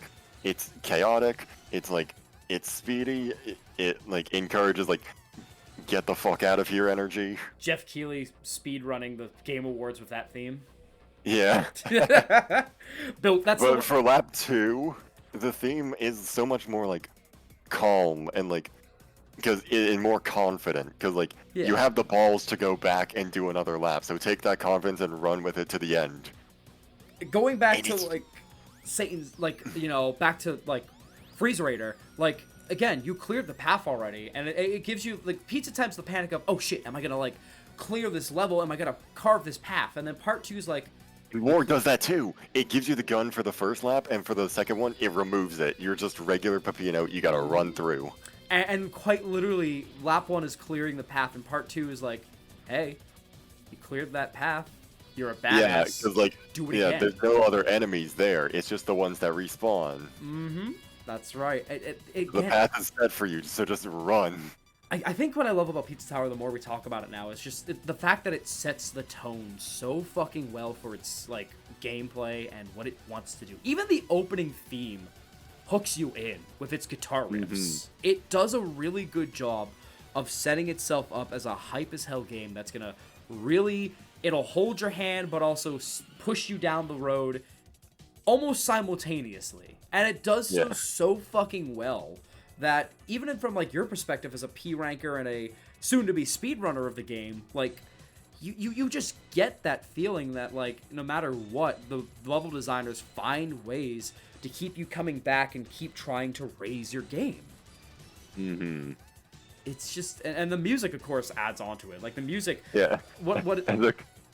As a comment I once saw on YouTube said, they made Pizza Tower have such a good soundtrack and gave it the stupidest names for the songs.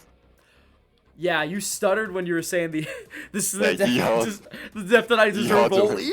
The deserve only.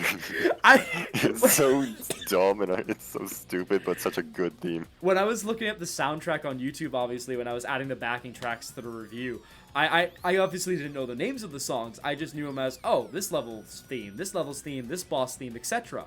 When I saw the names and I saw that one specifically, I had to squint and look at the screen and be like, what the fuck does that say?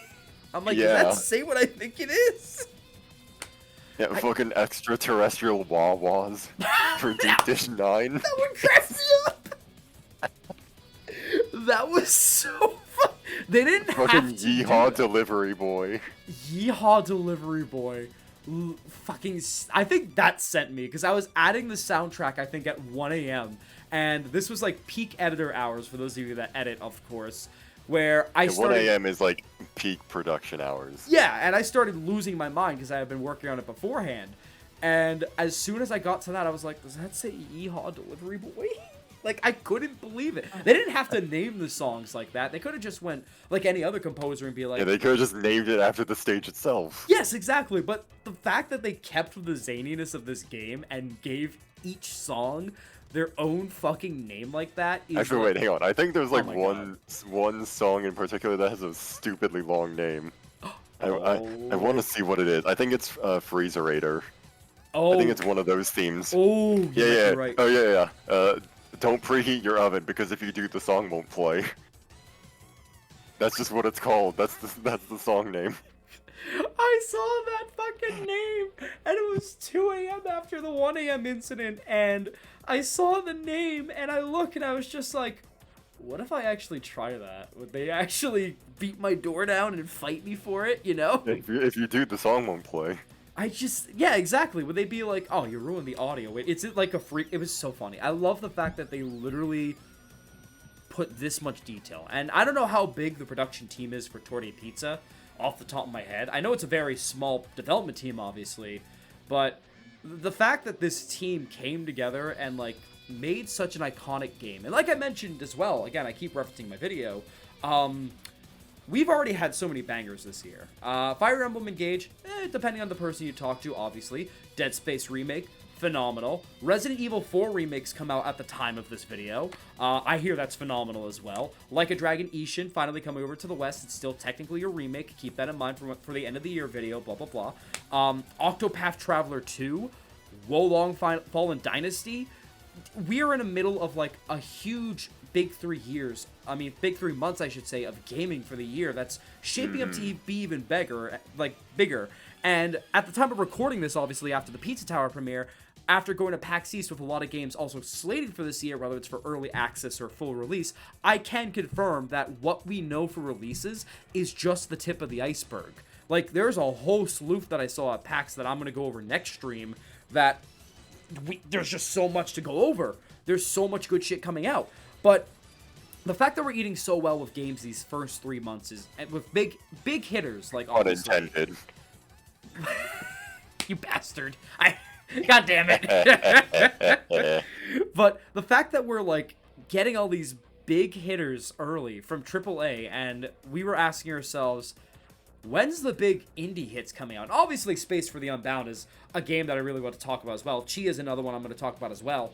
But the fact that Pizza Tower cemented itself so quickly, and maybe I was on the wrong side of the internet for a while, but the fact that I had barely heard anything about this game up until its release, and yeah, then same here. Like, I saw it on Twitter briefly from like one person that I follow, and like the countdown to it releasing. I was like, oh, okay, cool. It seems neat. And then so much of it blew up on like the day of release. I saw videos of like people already doing like super fast reviews of it. Yeah. Like, okay, this game seems fun. Let me see if I can find a playthrough of it. Saw one person stream the entire game like as a VOD, watched it, and I was like, I don't think I ever fell in love like with a game that fast. Like, again, it blew up. Like, that's all I can describe. I've been doing it for the last few seconds with my hands. It's like, it blew up. Like, it's one of those games. Like, obviously, again, like I said, indie games becoming big hits is no surprise. Hollow Knight. Yeah, it happened with like Undertale, Hollow Knight. The big like, hits. Five Nights at Freddy's. FNAF Fredericks, you know? Like, indie games becoming hits, whether they become lifelong hits like Undertale and Hollow Knight, or they become flash-in-the-pan hits like Five Nights at Freddy's in retrospect now. Even Minecraft is considered an indie game, I believe. Like, indie games becoming hits is no surprise. I don't think we should ever be surprised by that at this point in the industry. Pizza Tower, I think, and I feel like this is... It took the world by storm, because I don't think anyone expected it. Yes! Like, it... Again, it took the world by storm as fast as its gameplay. This is the fastest I've ever seen an indie game talked about, or any video game recently talked about, because like even like Fire Emblem and Dead Space have sort of died down and moved on to the next big thing, with Resident Evil 4, Jedi Survivor in April, Mega Man Battle Network Legacy Collection, and with more evidence now from, or not evidence, presentation from Tears of the Kingdom, we're on to that. Even with Tears of the Kingdom hype and everything else transferring over, I still see Pizza Tower everywhere. I still see it. I think just like, to put it in perspective, like, for things like Five Nights at Freddy's and Undertale, they were always like, they just kind of existed until like a big name YouTuber came by and made a video about it that like blew up way bigger than they thought it would. Yeah, and then they just kind of like, Jacksepticeye for Undertale, Mark for FNAF. Yep. For Pizza Tower, I don't think I saw any like big name YouTubers. It was just so many like other people like collectively, like all at once, just talking about this game, and then it blew up out of proportion. Like, what is it? I remember... Like, there's no, like, direct source. Of, no! There's none. It's crazy. Like, what is it? Ant Dude, I remember, was like, hey, give me your best indie games you have coming up or are already out. And I don't think I could count the amount of times I saw Pizza Tower, including myself when I got hyped for it. Yeah, I think I remember seeing that on Twitter. I just... It's so crazy how... And again... Like I said, and I really do mean this, all things considered, I don't say this often, we really do have a contender, I feel like, for at least for me at least, a top 5 game of the year. Maybe Pizza Tower nominated for Game of the Year, so that way we can have It's Pizza Time as an orchestral mix in the Game Awards. Wait. Make it happen. Jeff Keighley, I'm officially speaking to you directly now, as you can tell by how close I am to my mic. If you don't do this, I'm gonna fucking riot. Thank you. I will walk on stage like the other guy. I will nominate this to my Rabbi Bill Clinton if you don't do this, buddy. My reformed rabbi priest, Bill Clinton. Bill Clinton, yeah. Fucking, but you know what? Speaking about that, though, we have a lot of heavy hitters. And again, speaking about the legacy, because I think unless there's points we'll go over in a second that you have still, I think we're wrapping up at this point. There's one thing I think we still have to talk about that at least I want to talk about. Just the art of the game. Yes.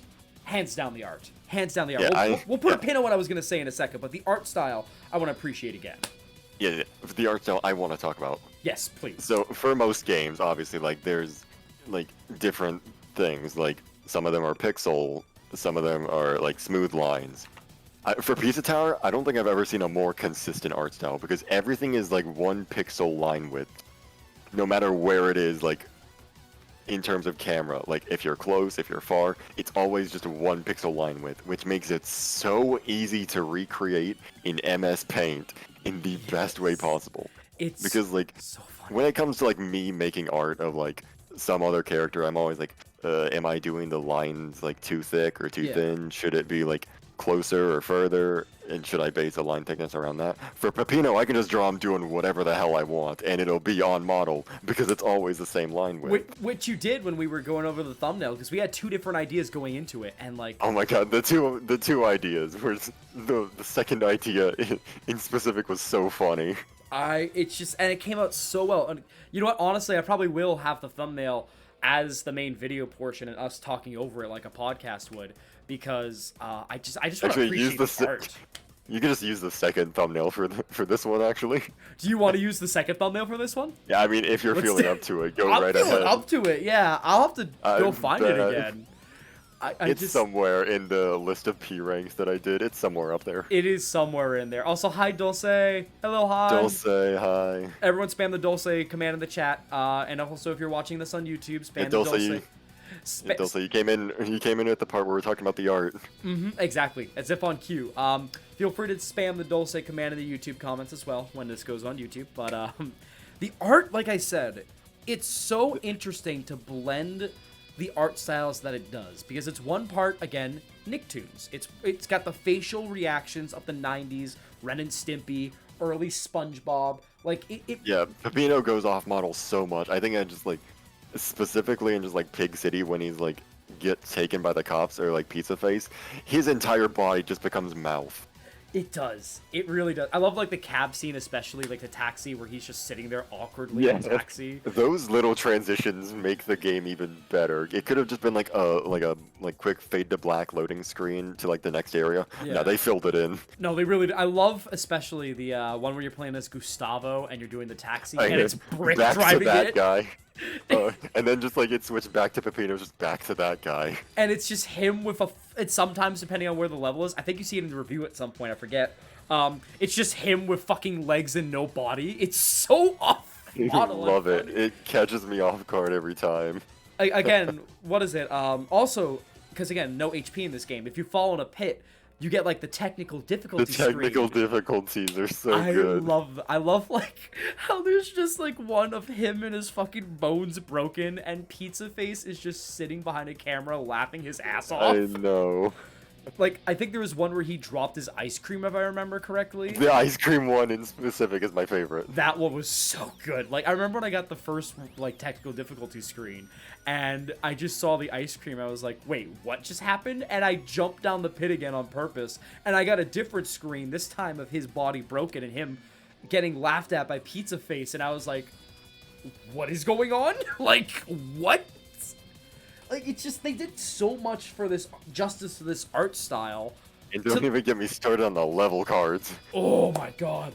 I already talked about them in length during the review, but the level cards are so good. And, like, even though the art style stays the same, the way they draw Peppino so many times. Yeah, and like in somehow one of make them, a like yeah, for difference. Pizza, like you said in the review, for Pizzascape, it's rather normal. But then it goes to ones like War, where it's just like humanoid, and like things like Peppybot Factory, Blood Sauce Dungeon. They just like really emphasize like the skin and bones on him.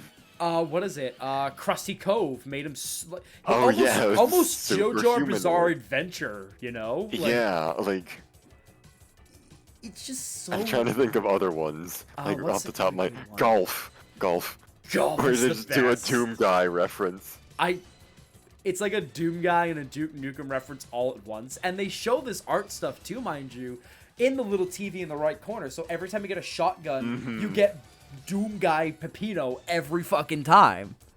Like, I love those when you get a transformation. He's just up there, just doing his own thing. it's so crazy. And again, it all blends so well. And it's crazy how, like, they took this big ol' art style of, like, MS Paint and cartoon inspiration, blended it together, made it look really good and fitting, and still found ways with the title cards and, like, the little power-ups in the right corner TV screen to make him somehow look like he has different art styles, even though it's just all the same, but getting more unhinged, leading into one of my favorite title cards again, War.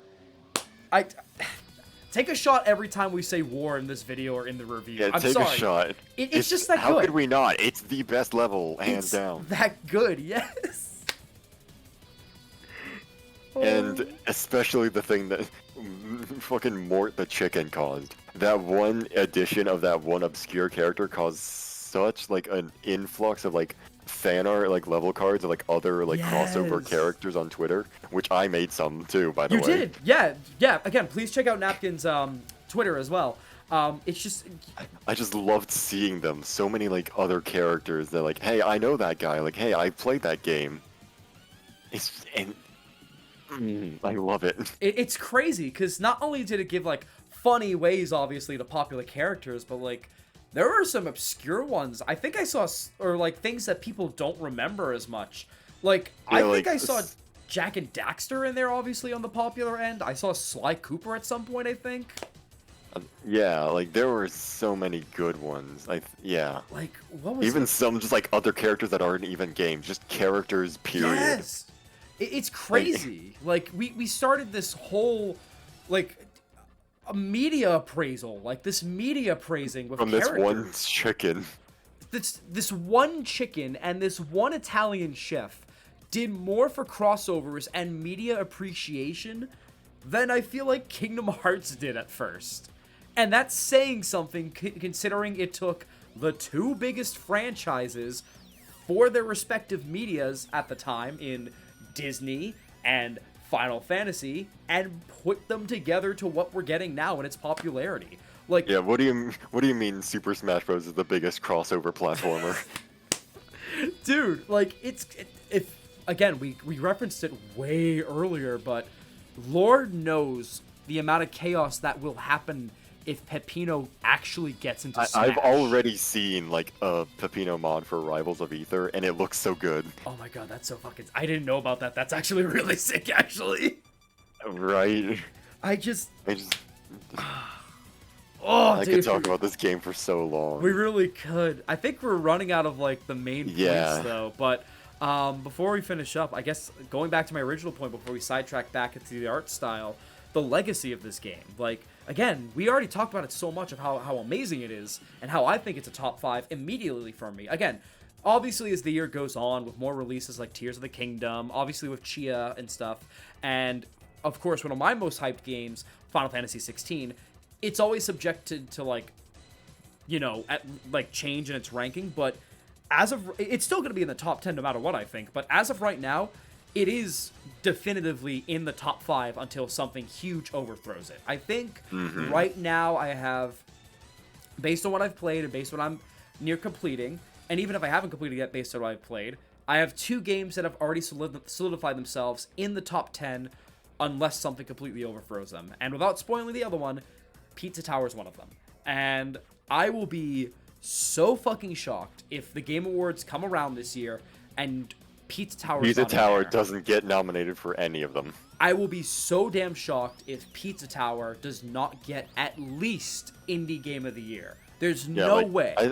I think like if Smash Bros can like come out like the day after the Game Awards for like 1 year and they get nominated for Game of the Year the next one, then Pizza Tower can come out like the start of this year and still be nominated Game of the Year for this year. It should be, because so many big releases were already coming out at the beginning of this year. And we're still getting plenty of big releases. And I get that there's so much more to come and we don't know the second half of this year.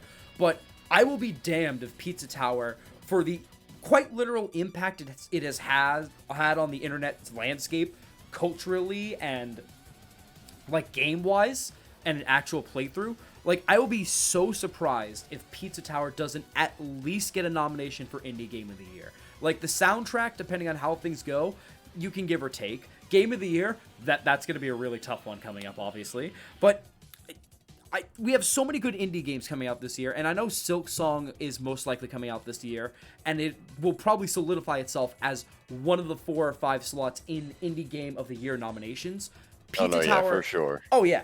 Pizza Tower needs to be in there. I don't think I could see it otherwise. Like, I love a whole bunch of indie games. Unless we get, like, Deltarune Chapter 3 or something that comes out this year. Listen, I feel like already for indie games, I have 3 slots already found. 2 of them are Silksong and Pizza Tower. Like, genuinely, again, don't care what comes out this year. Obviously, it's subject to change, but I still think, even if things change, in the bottom of my heart, I think Pizza Tower needs to at least be an indie game nomination. And I really do think it is going to be a top 5 for games of the year when I actually make that video. Now, again, like I said, subject to change depending on more I played, because again, based on what I played at PAX and based on what we're getting right now, and also not knowing the second half of the year for the most part, it really is subject to change. But I really do think, at the bottom of my heart, it'll at least probably still get number 5, which will still technically be the top 5. But that just speaks not only the quality of this year, but the quality of Pizza Tower on its own. Like, holy shit, we've been spending, this is supposed to be an hour, this is nearly 2 hours it's going to be, this podcast episode. Like, there's just so much for us to dissect, not just from a casual standpoint, but from obviously your P-rank and speedrunning standpoint, that are points that I may have missed or doubled down on that we found a common ground on. Like, I actually really don't think we disagreed on anything for this, dude. I don't think we did. Yeah, I think like, there were just more just, like, things that, like, were, like, clarified or exactly, like, agreed upon. Nothing that we, like, it's this, no, it's that. Like, that's the joy of Pizza Tower. Like, it's just, there's nothing to hard, outright disagree upon, I feel like. Obviously, anyone can dislike a game. No game is perfect, and no game will apply to everybody. But when you like the game, I feel like this is one of those cases where when you like Pizza Tower, you see every aspect of it for what it's worth, and the small nitpicks and some of the like the parts that you don't like of a level don't hold the experience back for that level and for that entire game, because it's just so fine-tuned, it's so crazy, and it changes on a dime while keeping its core elements there in check no matter what, that you can't help but appreciate everything, because it keeps it fresh every 5 steps, it feels like. And when you really slow down somehow, it feels like you can appreciate even more of the technical standpoint of level design. That's just, you don't get that often with games, I feel like. That's just mind-blowing to me. Like, I don't usually play, like, fast-speed platformers. Like, Sonic, like, I'll play, like, every now and then, but I don't really, like, sit down and, like, complete it. Like, I don't think I've completed, like, a 2D, like, side-scrolling Sonic game. But Pizza Tower, it really did just solidify itself as, like, the odd one out. It's Like, in terms of, like, just fast-paced platformer and speedrunning. Because, like, I thought about speedrunning games, but I never, like, actually went and, like, did, like, actual, like, runs or, like, practice of it. Like, Hollow Knight was, like, the honorable mention of, like, something that I think about doing, but probably never actually, like, you know, commit to. And then in walks Pizza Tower. no, taking away 50 hours of my life. It didn't just walk in. It fucking ran in mock speed and It ran in mock speed. Pepino walked like broke in. But at that point, before we wrap up, Napkin, is there anything else for a point you want to bring up about this game, or is that kind of the end of the road for tonight? I think I'm excited to see what else Torta Pizza has to offer, because I don't think we've seen the end of Pizza Tower just No way. yet. I think, because I've seen a lot of people modding it in, or there are rumors of it, about a co-op mode, or possibly playing I've seen the co-op mode. mode, and one day if we can, we gotta try that. We have to. I think that's more of like a mod thing, but I've seen a lot of rumors, because I did my research, obviously, again. I think they might be adding the noise as a playable character, possibly, because he was scrapped originally, right? Yeah, for like the demos, like they had him as like player 2, and they like for like way up until like near the end of the release did they like have him as a player 2. But then like right near the end they just like scrapped him, because like most of his moves are still in the game. Yeah, and like you could still get his like, because a lot of people have been doing even like obviously the compilations. Even Pepperman and Vigilante were supposed to be playable. That's crazy to think about. And again, like there's definitely no way this is the end of Pizza Tower. Whether we get like a sequel or more content for it in regards to them bringing the noise into the actual game, this is far from the end of Pizza Tower. I personally believe that. Yeah, Pizza Time has only just started. Exactly. Anything else for a point, or is that it? If you haven't bought Pizza Tower yet, go buy it. Yeah, how much is it? Like 15 bucks, I think? 15, 20? Yeah, like 20 at most. And honestly, with how frequent Steam sales have been recently, there's no way you're not going to get this at even better price. Like at the time of this, summer is like coming up, so like it's probably going to have the summer sale, most likely. So just like, get it. Get the game. It's worth it. It is so worth the fact that it's this. It's again, if you're worried about space, it's a gigabyte. Yeah, and if you're worried about not enjoying it, you can beat the game in under 2 hours and still refund it. It's exactly. It's funny because I talked about this again as we're wrapping up, about the length of the game being a negative for some people, but that's also because people have the mindset where like, oh, short game of 5 to 6 hours, lame. Where it's like, buddy, Mario World was that as well. What the fuck are you talking about? Like, one of my other favorite games, like One Shot, is not a long game. And it's like by far my favorite game just ever. That's another debate I'll bring up another time about game length and how you use that time. But I feel like people forgot it's not the length of the game; it's how you use it. Exactly. Like I forget. I feel like people forget how short some fucking games got back then. Like I get we're advancing technology to get more open worlds, but come on now. Like, I think Pizza Tower uses its time so well. And even though it took me, like, 5 to 6 hours for, like, a playthrough is the average. And again, one of my favorite pieces of research as well is looking up on howlongtobeat.com to get an idea. The main game takes about 5 to 6 hours, which, you know, adds up of everything else that I saw. Even with me not being the best at 2D fast-paced platformers, even with all of this in mind, I still beat the game at around 4 hours. Like, you really can get any time of completion even if you're not that great at fast-paced platformers like me, like, it's a very easy learning curve once you get the hang of it. The level, the placement's all there. Like, pizza time is just a great thing. Like, it really is pizza time no matter where you go in the game. So, yeah, I think that's it for me from Pizza Tower. Again, Yeah. an amazing... I've pretty much released any like built up Pizza Tower just like energy Yeah. from like the past a month that I've been waiting for this review. It has been a while, because, again, obviously, for those of you that know, I as soon as I either am close to finishing a review or finish it up, I immediately jump into the next one, because I always have a plan, but it's always stored. Yeah, but Benson over here teased it to me because he saw my art on Twitter, and I was just freaking out. And then, like, a few days later, I came to basically just, like, on his doorstep begging to make the thumbnail art. Yes, I remember, because we were streaming, and I mentioned the reviews, because I was like, all right, here's the roadmap coming up. I don't want to reveal any too much details just yet. And then he's like, I got to message you real quick. And, of course, I look after, it was early morning, and I look, and he's like, please let me make the thumbnail. And I was like, how the fuck did you know I was going to ask you? Yeah, and I guess while I'm here, before we end, I just want to talk about one quick thing with the thumbnail. Yeah. You'll notice that where it says Pizza Tower, obviously, like, usually the pizza is on top of the word tower. Yes. So, like, I just, like, moved it so it would cover more of the screen.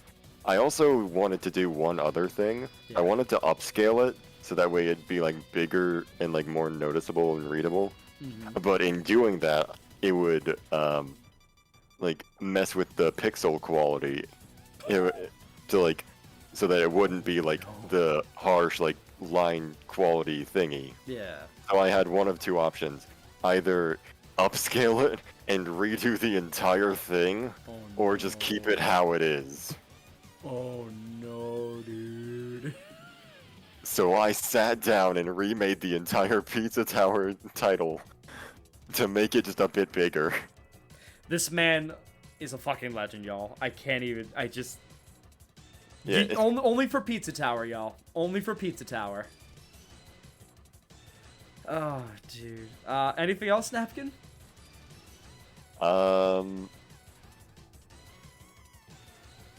Pepino. Yes. I think this is actually the end now. I kept asking anything else, and then we'd sidetrack again. But again, that's just Pizza Tower at its core, and it's we asked like beautiful 30 minutes ago. Anything else? And then we find 5 more things. But I guess that's it for now. Yeah. Napkin, thank you so much for the thumbnail again. Thank you for keeping the secret of the script for so long. I'm glad the anime lived up to the manga. Yeah. Thank you for having me, especially. Dude, this is so fucking fun. For those of you in the audience, whether it's Twitch or YouTube, let me know how you feel about this, because, again, I don't know if I'm going to do it for every game, but if I got people like, you know, Napkin, who knows the game inside and out, if I got people that, like, know the game that I'm reviewing inside and out as, like, a thing that's a stream immediately after the review that eventually becomes a VOD and a video itself a week after the review on YouTube, as like an after review, like tying up loose ends and coming up with new things. Because again, no matter what, any reviewer or any person talking about a game is gonna miss something, even if it's the smallest detail, as you can see. And even though it's just us praising the game inside and out, we found many points that we could talk about that were small that turned into some big praise that led back to some of the points that in the review are justified. So let me know how you feel about this format, guys. I don't think there's gonna be many editing things for me to do for this, because we just kept going and going and going, which kept it flowing so well. So much of it, it's just like I was worried that we'd like run out of like things to talk about like before the 1 hour mark. Clearly I was mistaken. No, you put 2 fans of this game in the room, 2 very opinionated gamers, and you're absolutely gonna get like a fucking hype video. So Napkin, thank you so much for being here, buddy. Thank you for having me. I'm so glad I could be here and geek out about pizza.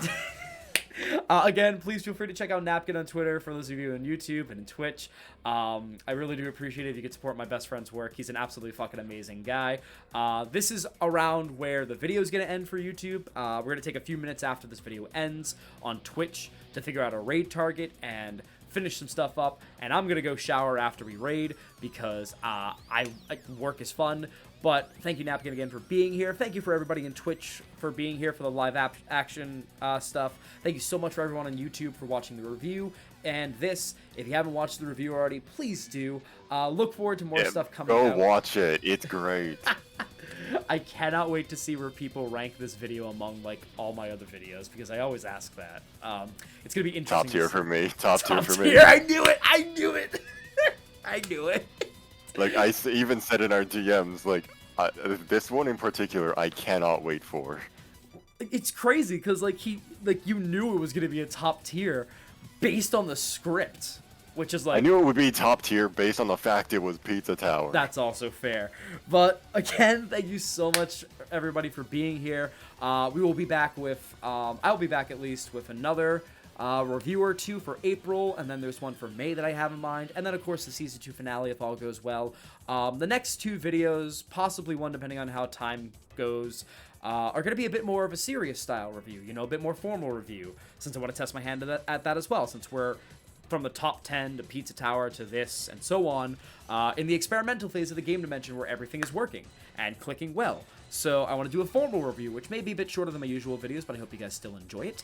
I cannot wait for what's going on. Again, thank you so much for support on the interview, which has been out at this time. Thank you so much again for Napkin for being here. Thank you so much for watching the review, whether it's in the premiere or it's afterwards. Please feel free to subscribe to the Game Dimension and stick around for more of this stuff. Please feel free to follow me on Twitch if you want to see this stuff live, or some of my other shit live. I really do appreciate everybody being here. I hope you guys enjoyed Pizza Tower, the review itself, and I hope you enjoy the rest of your night as well. Before I get too much into it again, this is Benson from the Game Dimension, signing off. Stay frosty. Stay frosty. Have a good one, YouTube. We'll see you for the next video.